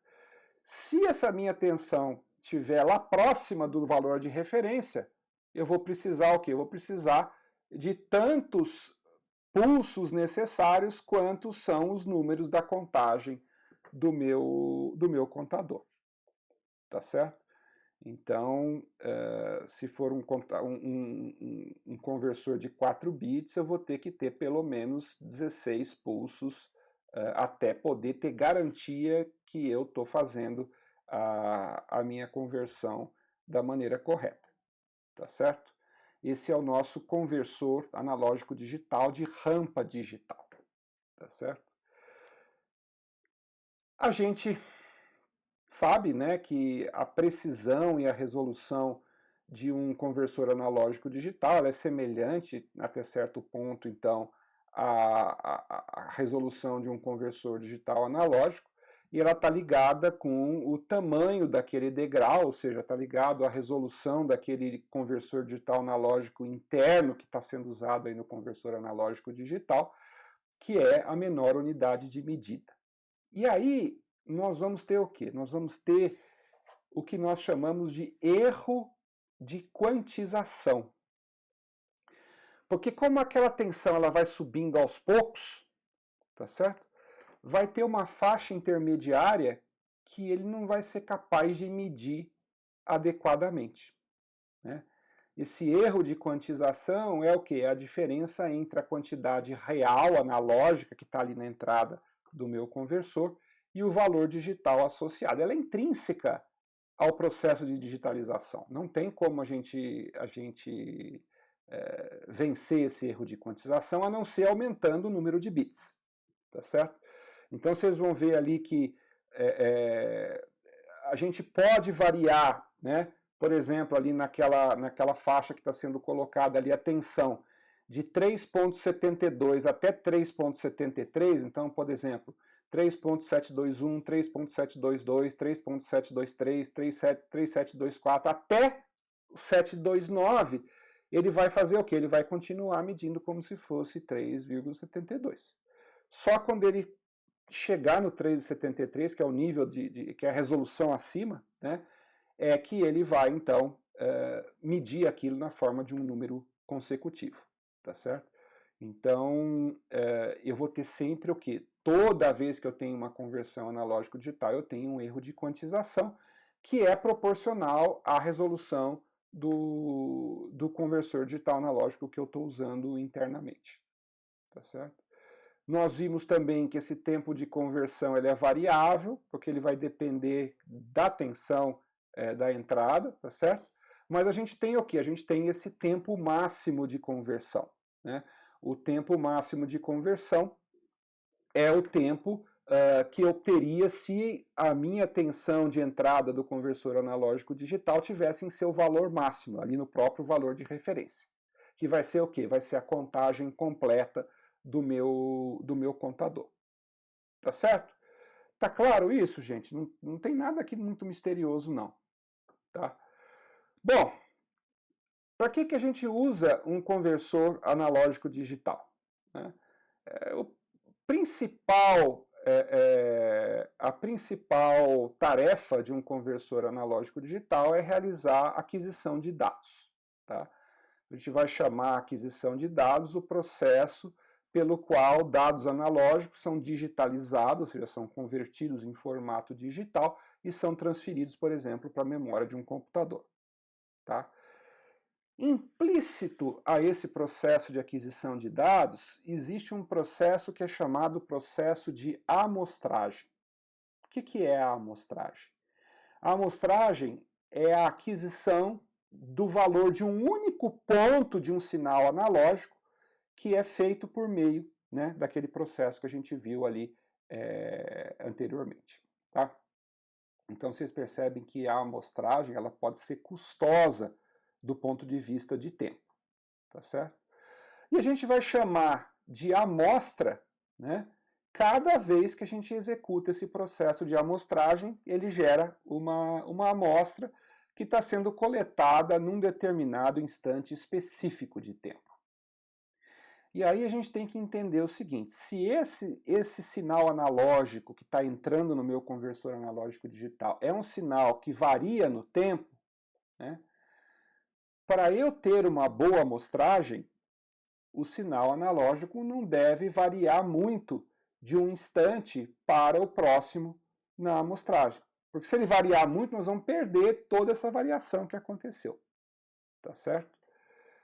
E aí, olha, aqui nós temos um exemplo típico de uma amostragem, tá certo? Então nós temos ali aquele meu conversor analógico digital, que é aquele que a gente viu com rampa digital, por exemplo, de 8 bits, tá certo? Temos ali a minha tensão VA que está entrando ali em cima, está entrando no meu conversor analógico digital, tenho o meu clock e eu tenho a saída digital que está sendo mandada ali para o microcomputador, tá certo? E é o próprio microcomputador que aciona o conversor analógico digital mandando aquele pulso de start, tá? Então o que vai acontecer? Vai acontecer isso que está acontecendo aqui nessa figura da direita. Eu vou incrementando a minha tensão até chegar e ultrapassar ali a minha tensão VA. No instante em que isso acontece, eu termino a primeira conversão, já começo a conversão seguinte, tá certo? Que, percebam, né? Ela só vai se concretizar ali depois de um certo tempo, ali no instante T2. E o que aconteceu entre T1 e T2? O que aconteceu entre T1 e T2 é perdido. Porque esse nosso processo de conversão ele não é instantâneo. Ele tem um custo temporal. E uma das coisas que acontece nesse custo temporal é que se aquela minha tensão VA se alterar muito ali entre o instante T1 e o instante T2, quando a conversão está terminada, a minha amostragem fica ruim. Ou seja, o meu sinal digital não é exatamente o mesmo sinal analógico, ou às vezes está bem distante do meu sinal analógico. Se essa tensão VA variar muito pouco, aí vai acontecer que nem ali na figura. A gente perdeu um pouquinho, mas é algo aceitável, né? Uma vez que a gente está dizendo aí que né, vamos imaginar aí que a gente tenha um certo tempo aí para esse conversor analógico digital que seja relativamente rápido para poder fazer isso para aquela forma de onda analógica que eu tenho na minha entrada. Tá certo? Então vejam aqui, né?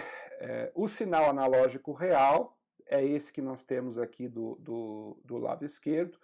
Vocês vão perceber que normalmente, mesmo que a minha conversão termine antes, a gente acaba adotando sempre o tempo máximo da conversão para garantir que os intervalos de tempo sejam sempre os mesmos. Então a gente não vai fazer aquilo que nós mostramos aqui, né? Aqui nós fizemos o quê? No instante em que a conversão terminou, a gente já inicializou, usando um pulso de start, uma nova conversão.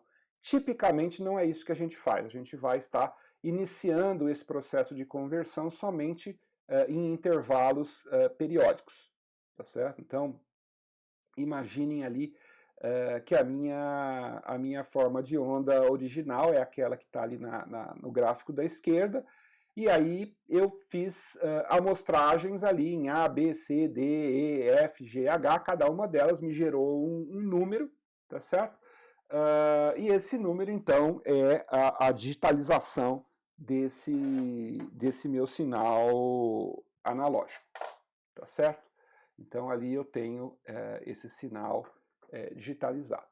No gráfico da direita, eu tenho o quê? Né? Como que esse sinal digitalizado ele vai ficar depois que ele passar por um conversor digital analógico para fazer a reconstrução do sinal. Então vocês percebem que o sinal não é igualzinho ao sinal original, tá certo? Primeiro que ele é um sinal quadradinho ali.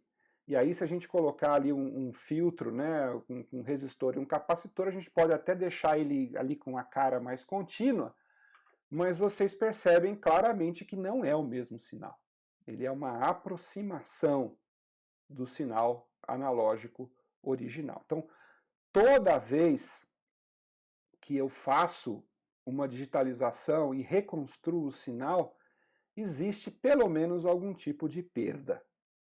O meu sinal reconstruído nunca é exatamente igual ao sinal original.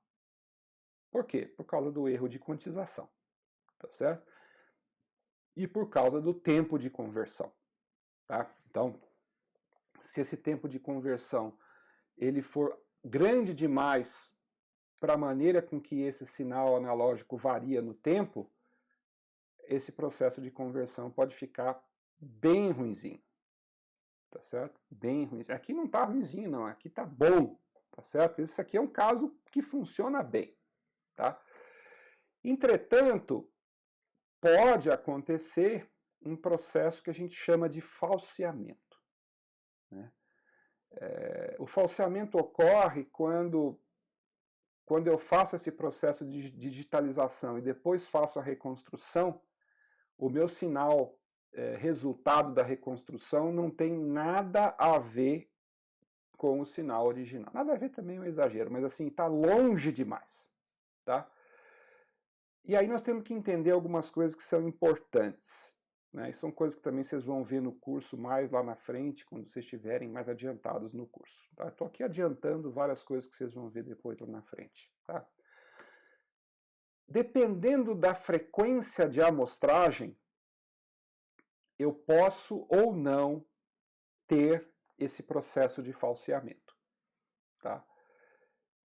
E aí tem esse teorema do Nyquist que vai me dizer o seguinte, que para evitar a perda da informação, um sinal de entrada precisa ser amostrado a uma taxa maior que 2 vezes a componente de maior frequência do sinal de entrada.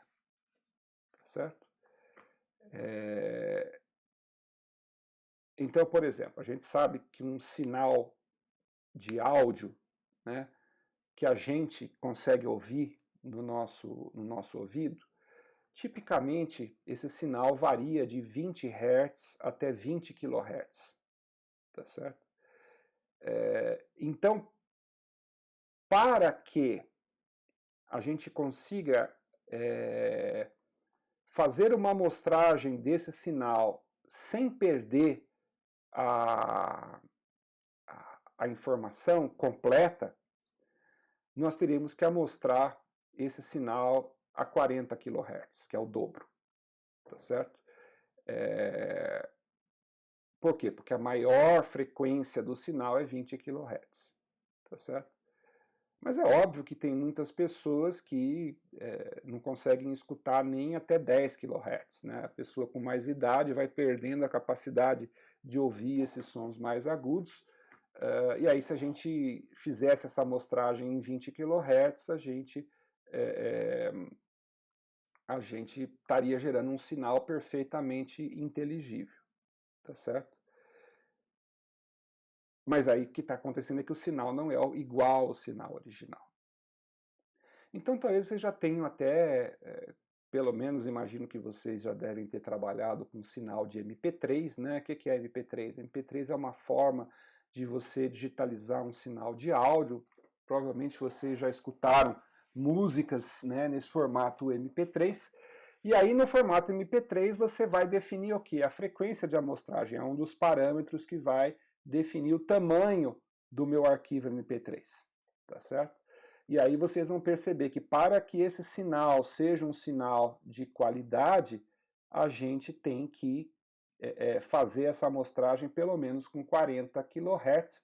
Tipicamente o pessoal faz com 44 kHz. Vai ficar um pouquinho para cima para ter garantia de que eu estou conseguindo reconstruir um sinal fidedigno.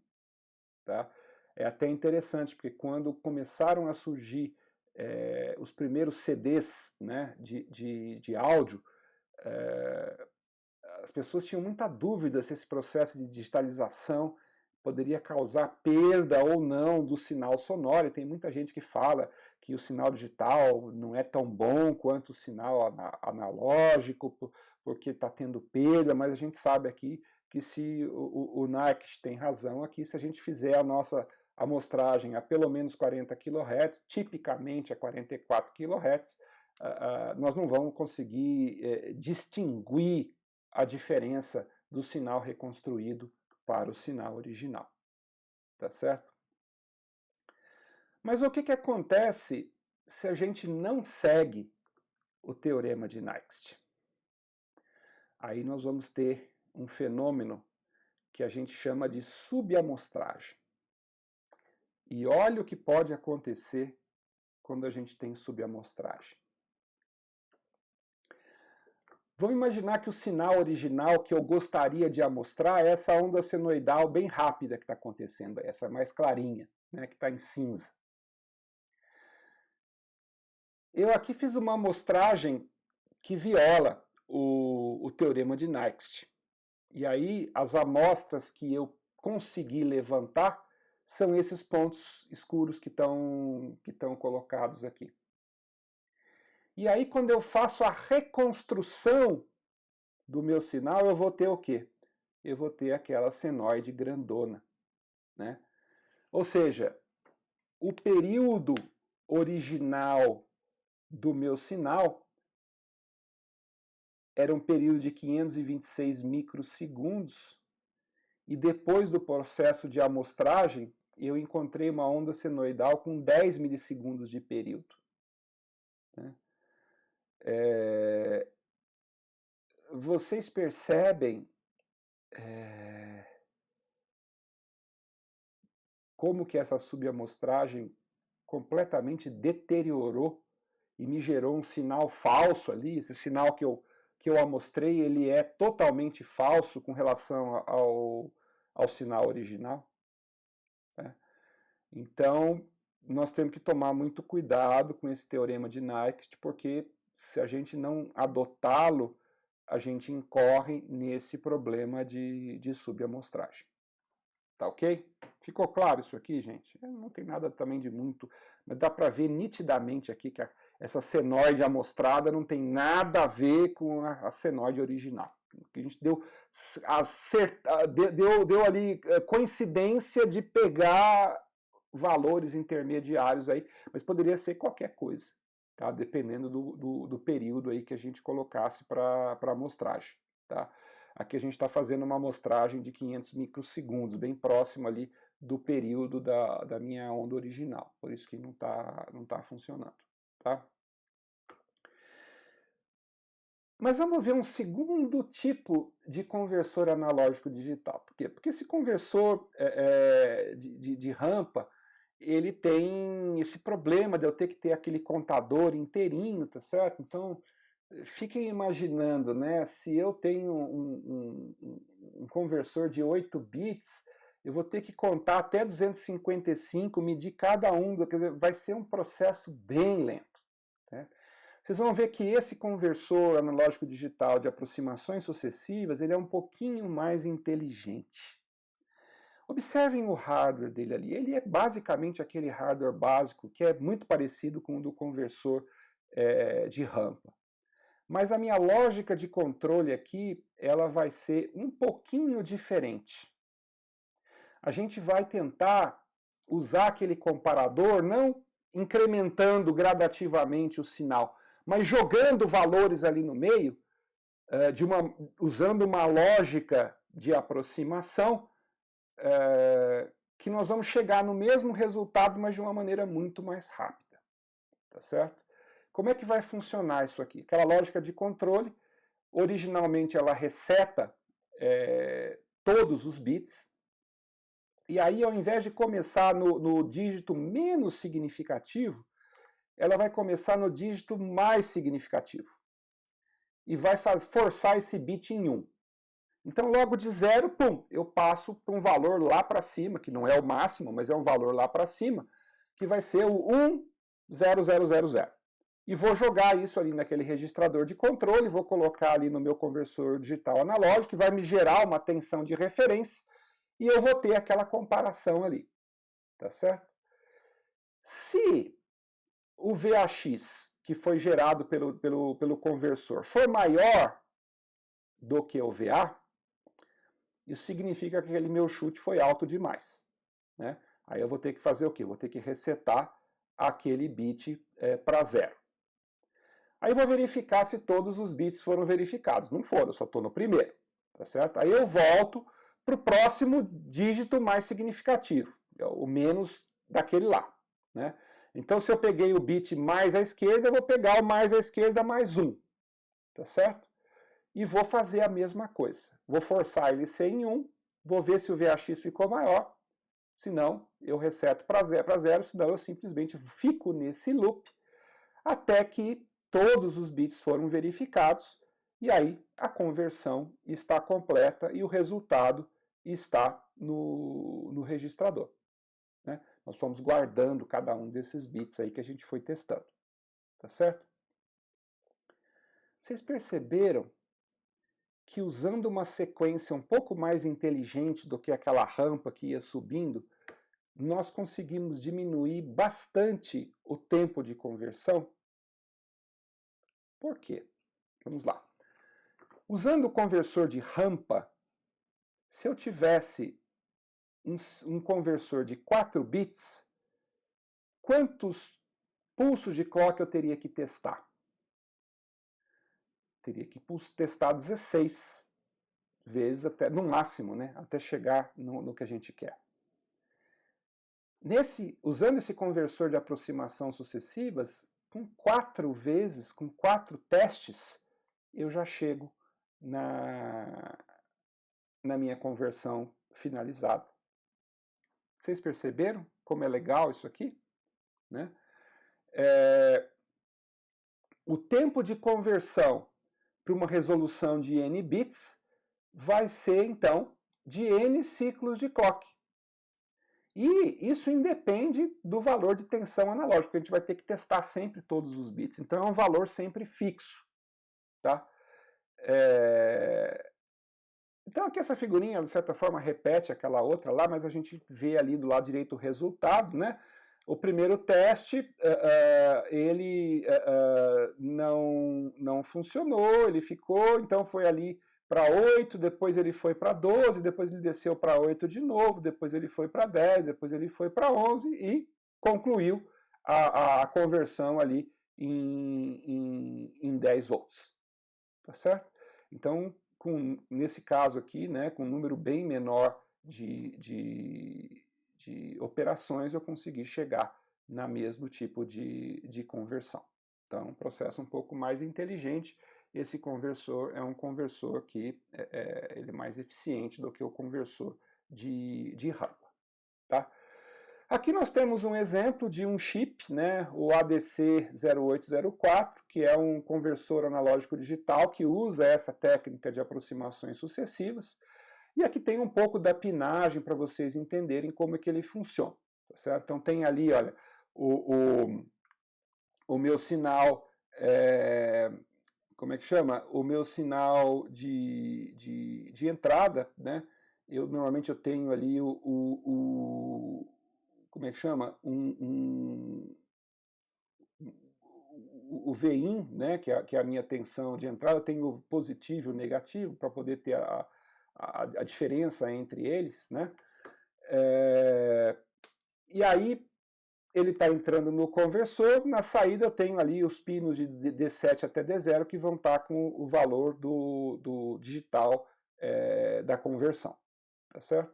Aí eu tenho aqueles sinais de controle. Então como é que a coisa funciona? Olha lá, eu tenho o meu chip select, para começar a conversão eu tenho que habilitar o chip, então eu tenho que descer o chip select, e aí com o chip select descido, né, lembrando que ele está ativo, né, ativo baixo, eu vou ativar o WR. Tá? A hora que eu ativo o WR, logo no início, quando ele cai, aquele sinal INTR sobe e fica alto. Aí, ele vai ficar alto até terminar o processo de conversão. Tá? Quando ele termina o processo de conversão, ele volta para 0, o INTR. No instante em que ele terminou a conversão, eu posso agora fazer a leitura dessa minha conversão. Tá? Mas vejam só, apesar da conversão ter finalizado, ou seja, em 100 microsegundos eu fiz a conversão, o valor não está ainda na minha linha de dados. Ele só vai ficar válido, ele está protegido por tri-states, tá? Ele só vai ficar válido quando eu descer aquele meu sinal RD barrado. Aí eu desci o RD barrado, isso tem que ser feito também com o chip select habilitado, tá certo? Aí eu tenho aquele meu dado válido, aí eu posso, por exemplo, capturar esse dado num registrador externo, tá certo? Aí eu posso subir o RD barrado e posso subir o chip select e eu conseguir, com sucesso, aí, fazer uma conversão analógica digital. Tá certo? Então, é mais para vocês terem uma ideia, né, como é que faz isso num desses chips, tá certo? Se vocês depois quiserem, lá no livro do Tossi tem esse processo descrito aí, bem mais detalhes aí para vocês entenderem bem claramente como é que ele funciona, tá? Tá. Então, esse conversor, né, por aproximações sucessivas, ele já é bem mais rápido do que aquele conversor de rampa.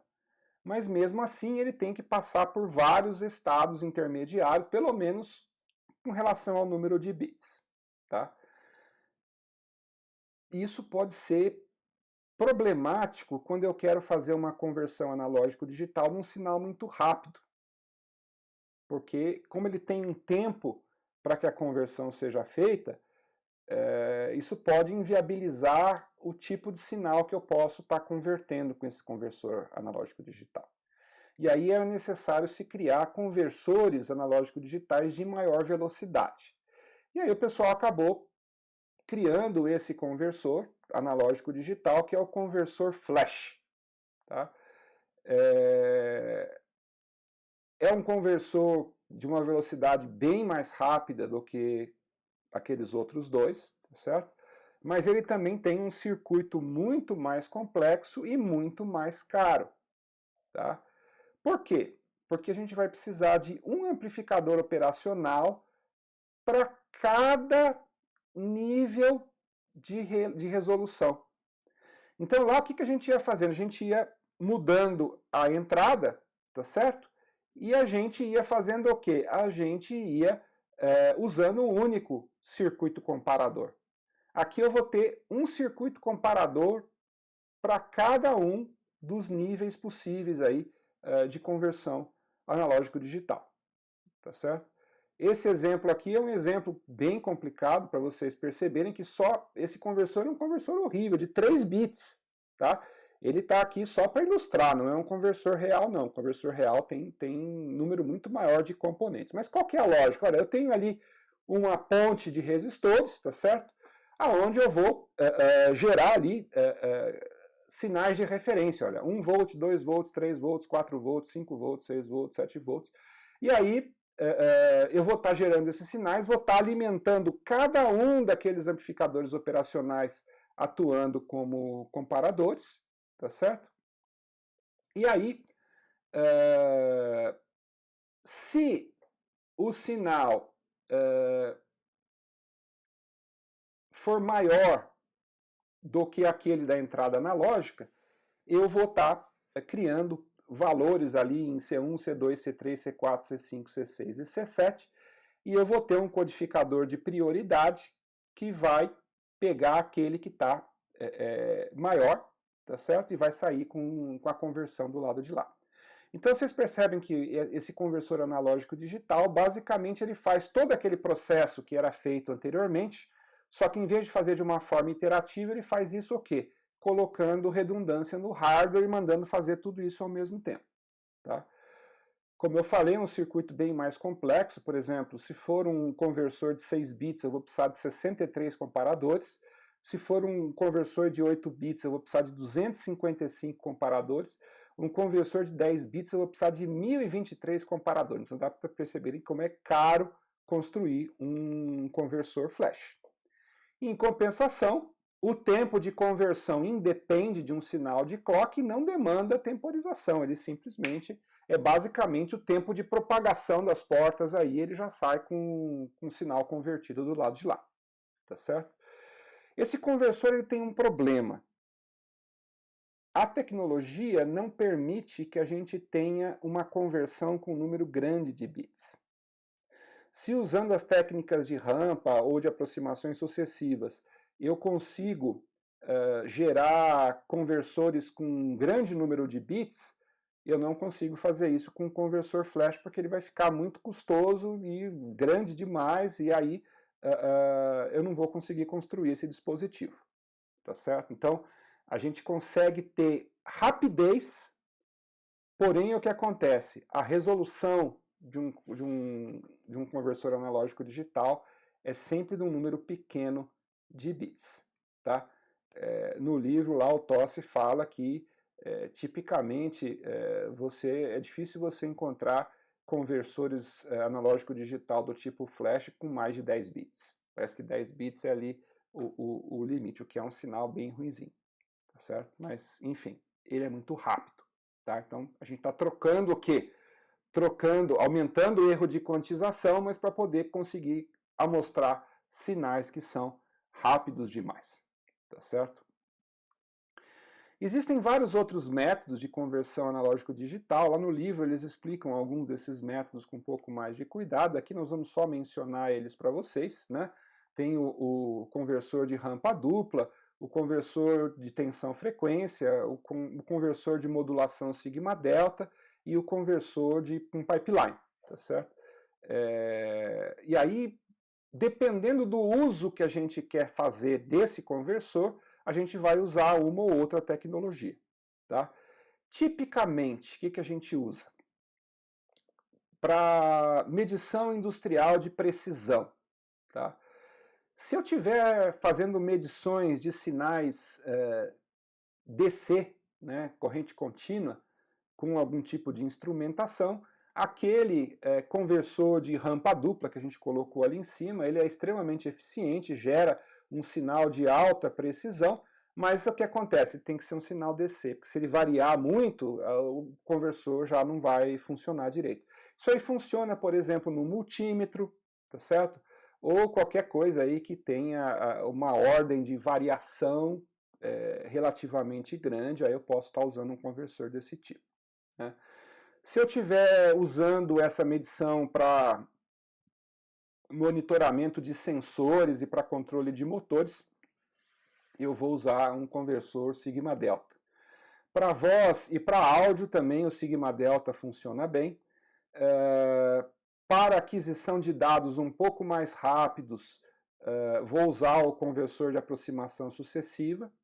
E para alta velocidade, né, sinais de alta velocidade, como osciloscópios digitais, analisadores de espectro, alguns tipos de exames médicos que são feitos com imagem, vídeo digital, DVD, HDTV, radares, comunicações, câmeras digitais, essa arquitetura pipeline é uma das arquiteturas que consegue trazer aí um resultado mais eficiente. E se for alto demais, aí nós temos que usar aquela flash, mas sabendo que a resolução não vai ser tão boa quanto no caso da pipeline. Tá? É mais para a gente ter uma ideia aí de como que esses conversores são usados. Tá, ok? Um aplicativo bem interessante também, que usa conversão analógico-digital e digital-analógico, é o que a gente chama de DSP, né? Digital Sign Processor. Né? O DSP ele é usado para isso que nós chamamos de processamento digital de sinais. O DSP é mais ou menos como se fosse um pequeno processador, mas não é um computador, ele não é feito para a gente criar programas e coisas do tipo. Ele é um processador otimizado para realizar cálculos repetitivos sobre uma série de dados digitalizados. Esses dados são normalmente fornecidos para o DSP a partir de um conversor AD. O DSP processa os dados de alguma forma e manda esses dados para um conversor DA, e isso é usado aí para um sistema de controle, por exemplo. Tá? A principal aplicação que a gente usa dos DSPs é para fazer o que a gente chama de uma filtragem digital e condicionamento de sinais analógicos, né? Esse processo de filtragem é um processo que pode ser feito usando componentes, né, por exemplo, resistores, capacitores, indutores, só que é difícil, por exemplo, fazer uma filtragem em que os parâmetros estão sendo alterados dinamicamente, tá? Então, usando um DSP, a gente consegue fazer um filtro que se ajusta dinamicamente a uma determinada situação. Então dá para fazer um monte de coisas que não daria para fazer com filtros elétricos ou eletrônicos aí mais convencionais, tá certo? Então é uma área toda de pesquisa, né, que as pessoas trabalham com DSP,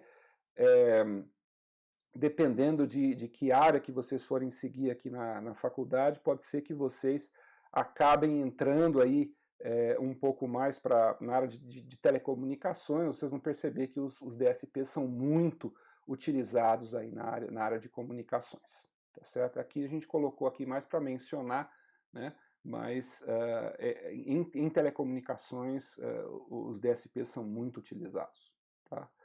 Aqui, só para vocês terem uma ideia da arquitetura de um DSP, né, eu tenho ali um conversor AD, ele vai começar a capturar uma sequência de amostras, essas amostras ficam ali numa memória de dados, eu vou ter uma memória de constantes, né, que são memórias do meu programa do DSP, e aí vou ter operações matemáticas, né, multiplexação, vou ter uma ULA, vou ter ali um shifter, tá certo? Somas, vou executar operações matemáticas que vão me sair com um dado, esse dado é mandado para um conversor DA, e dali ele é enviado de novo para o ambiente, tá certo? Então, é um sistema digital que faz manipulações em sinais analógicos que são digitalizados, tá certo? É bem tranquilo aí, mas dá para fazer umas coisas bem complexas, tá?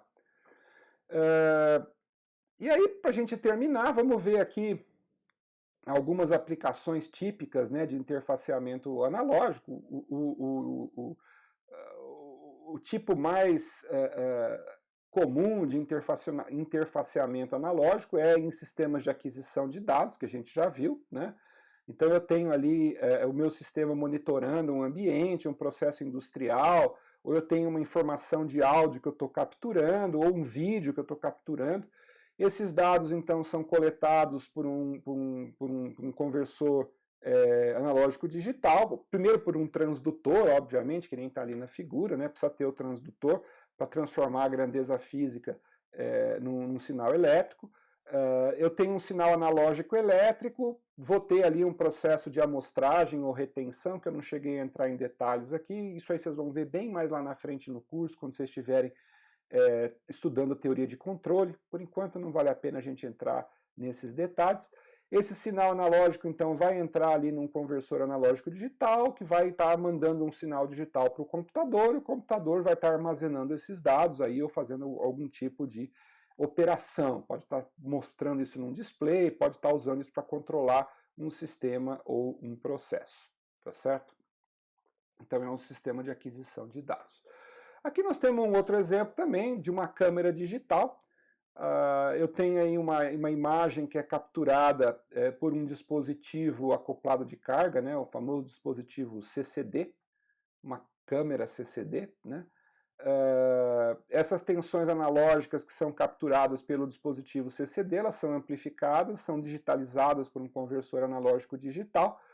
Tipicamente eu uso um DSP, às vezes um DSP, às vezes um chip para fazer manipulação desses dados digitais, para comprimir esses dados digitais e armazenar eles em menos espaço, tá certo? Existem vários padrões de compressão, um dos mais famosos para imagens de câmera, né? Não vídeo, né? Imagens still, que o pessoal fala, é esse JPEG, né? JPEG é um negócio bem sofisticado, tá, gente? Ele gera o quê? Ele gera um sinal comprimido que fica armazenado num espaço bem menor do que o sinal original, tá certo? E é isso aí que vai ser enviado ali na memória. tá? Nós vamos ter algo muito parecido também para captura de sinal de áudio, tá certo? Então, eu vou ter aí uma digitalização no sinal de áudio, em vez de usar o JPEG, eu vou colocar o MP3, que é um outro formato de compressão, que também eu uso para armazenar o meu sinal analógico de alguma forma na memória do meu computador, tá? E aí, por fim, nós temos aí o caso mais emblemático nos dias de hoje, que é o caso do telefone celular digital, né? Então aqui nós temos o quê? Nós temos todo um processo, temos ali o áudio que é capturado pelo microfone, ele é amplificado, passa aí por um filtro, passa aí por um conversor analógico digital, vai ali para o DSP, tá certo? Aí o DSP vai interagir com o transmissor de radiofrequência para poder estar enviando, por exemplo, um sinal de voz, para receber um sinal de voz que é mandado para o DSP, e aí ele vai passar por aquele processo ali do conversor digital analógico, um filtro, um amplificador, e vai para o alto-falante para a gente ouvir no celular o que está acontecendo. E aí eu vou ter também ali o teclado numérico do celular, vou ter um display para mostrar alguma informação, e então vou ter ali um hardware que vai estar usando um conversor, né, diferentes tipos de interfaceamento analógico, nisso que eles chamam de codec, né, que fazem a codificação e a decodificação do meu sinal digital, e o meu telefone celular digital, então, vai poder capturar dados analógicos e gerar, né, um áudio que é um dado analógico. Tá certo? Bom, gente, basicamente, né, era isso que a gente tinha para passar para vocês aqui na nossa aula de hoje, tá? É bastante informação, vocês vão ver que no livro tem mais informação até do que eu passei aqui, mas essa informação presume um certo conhecimento de eletrônica que vocês ainda não têm, então eu achei melhor tirar isso do que eu apresentei para vocês ficarem só com aquilo que é mais compreensível de acordo com o conhecimento de vocês, tá certo? Eu espero que a aula tenha sido, no geral, compreensível, fácil de entender, e vocês vão então perceber que agora nós já podemos fazer os nossos sistemas digitais interagirem com elementos do mundo e grandezas físicas que eu coleto do meu ambiente, tá certo? Então é isso, né? Nós vamos ficando por aqui na nossa aula de hoje e até a próxima aula.